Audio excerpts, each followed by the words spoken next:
Hello guys, நம்ம இன்னைக்கு order பண்ண ஸ்டாண்ட் வந்துருச்சு. ட்ரைபடு நம்ம ஏற்கனவே வச்சிருக்க மைக்கு கம்பெனி தான், மேக்கு. பார்ப்போம்.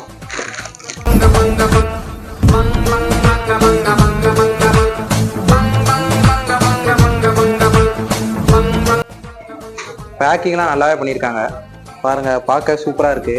நான் ஃபஸ்ட்டு 200 மாடல் தான் வாங்கலான்னு பார்த்தேன். அது வந்து 2 ஃபீட் தான், ஆனால் 450க்கு 6 ஃபீட் இருந்துச்சு. சரி, ஒரு சில வாங்குறோம் அதை வாங்கிடுவோன்னு வாங்கிட்டேன்.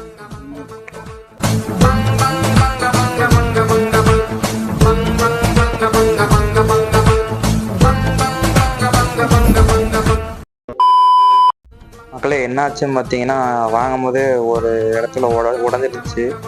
அது உடஞ்சிருக்குன்னு சொல்கிறதா இல்லை எல்லாருக்கும் அப்படி தான் இருக்குமான்னு தெரில. காட்டுறேன் பாருங்கள். இந்த இடத்துல வந்து இது மாட்டியிருக்கணும் ஆக்சுவலாக, ஆனால் மாட்ட மாட்டேங்குது. ரொம்ப குடவரன்னு இருக்குது. ஒவ்வொரு தடவையும் கழட்டி மாட்டும் போது பிரச்சனையாக இருக்குது. இது இந்த கார்லாம் பார்த்துருப்பீங்களா, பழைய காரில் எல்லோரும் ரிமோட் காரு, நார்மல் கார்ல எல்லாம் கழட்டும் போது அந்த இடத்துல ஒரு பாயிண்ட் மாதிரி இருக்கும் ஃபிக்ஸ் பண்ணுறதுக்கு.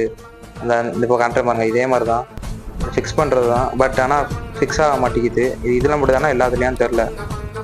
இதை திரும்ப ரிட்டர்ன் போட மனசு வரல. அதனால் எப்படி வச்சு ஓட்டிக்கலான்னு விட்டுட்டேன். உங்கள் யாருக்காவது இதை பற்றி ஏதாவது தெரிஞ்சால் மறக்காமல் கமெண்ட்டில் சொல்லிட்டு போங்க. Bye friends.